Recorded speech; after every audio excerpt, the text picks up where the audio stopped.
Assalamualaikum warahmatullahi wabarakatuh. Alhamdulillah, Rabbi shrahli sadri wa yassir li amri wahlul 'uqdatam min lisani yafqahu qawli. Alhamdulillah, puji dan syukur kita panjatkan kepada Allah Subhanahu wa taala yang telah memberikan rahmat dan hidayahnya kepada kita supaya kita lebih bertakwa kepadanya dengan menjauhi larangan-larangannya. Baiklah, seperti yang kita ketahui, Islam diturunkan oleh Allah Subhanahu wa taala di muka bumi ini untuk menyempurnakan agama-agama yang sebelumnya telah datang. Dahulu bangsa Arab telah memiliki kepercayaannya sendiri-sendiri sebelum Nabi atau agama Islam datang ke tempat tersebut. Kemudian dahulu kaum laki-laki dari bangsa Arab memiliki banyak istri. Mereka suka sekali bergantian istri, baik lebih dari satu ataupun dua. Kemudian karena perilaku tercela tersebut, maka turunlah ayat yang artinya, dan janganlah kamu kawini wanita yang telah dikawini oleh ayahmu, terkecuali pada masa yang telah lampau. Sesungguhnya perbuatan itu amat keji dan dibenci Allah dan seburuk-buruk jalan yang ditempuh. Surah An-Nisa ayat 22 sampai 23. Kemudian ada ayat yang menjelaskan yang artinya, diharamkan atas kamu mengawini ibu-ibumu, anak-anak yang perempuan, saudara-saudara yang perempuan, saudara bapakmu yang perempuan, saudara ibumu yang perempuan, anak perempuan dari saudaramu yang laki-laki, anak perempuan dari saudaramu yang perempuan, ibu yang menyusui kamu, saudara sepersusuan, ibu-ibu istrimu atau mertua, dan anak istrimu yang dalam pemeliharaanmu, dua istri-istri anak kandungmu, dan menghimpunkan dalam perkawinan, kecuali yang telah terjadi pada masa lampau. Sesungguhnya Allah Maha Penyayang lagi Maha Pengampun. Baiklah, sekarang kita masuk ke tradisi pernikahan bangsa Arab sebelum Islamnya datang. Yang pertama yaitu nikah al-istiba. Nikah al-istiba bisa disebut dengan nikah nasab, yaitu di mana seorang istri yang telah mempunyai suami akan menjual atau memberikan istrinya kepada saudagar kaya atau yang bernasab baik.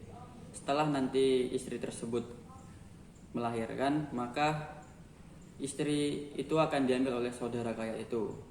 Dahulu di bangsa Arab, nasab itu sangat dijunjung tinggi.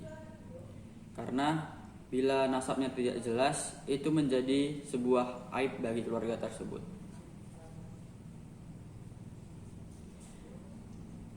Yang kedua adalah pernikahan ar-rayah, yaitu bisa disebut juga dengan menjual diri ke orang-orang yang lewat di depan rumahnya. Seperti contoh yang disebutkan di sini, seorang perempuan menancapkan sesuatu bendera putih, kemudian itu sebagai pertanda bahwa orang tersebut siap untuk digauli. Walaupun banyak laki-laki yang ingin datang, dia harus memenuhinya. Nah, kemudian kalau wanita tersebut melahirkan, maka bapak dari anak tersebut nanti dicarikan sesuai dengan ciri-ciri anak yang telah dilahirkan. Bisa disebut dengan menjual diri secara gratis. Maksud yang ketiga,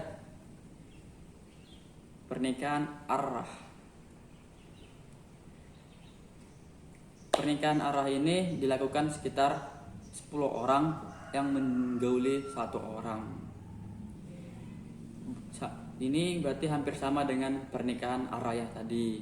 Tapi bedanya cuman di arayah itu yang memilih itu harus sesuai dengan ciri-ciri dari anak tersebut. Kalau di pernikahan arah ini, nanti kalau si jabang bayi sudah lahir, maka yang berhak memilih adalah si wanita tadi.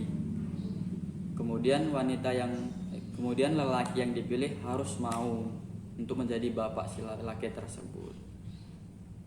Kemudian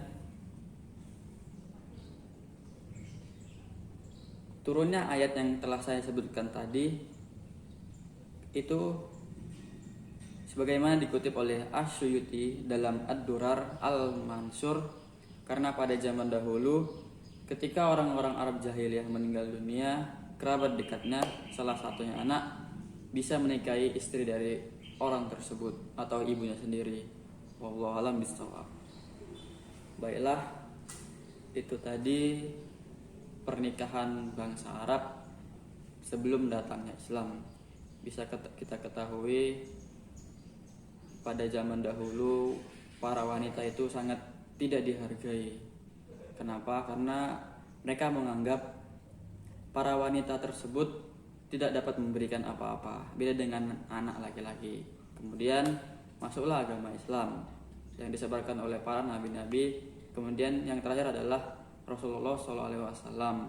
Bisa kita bayangkan betapa beratnya perjuangan Rasulullah membawa para umatnya dari zaman kegelapan ke zaman yang terang benderang seperti sekarang kita lalui ini. Cukup sekian dari saya.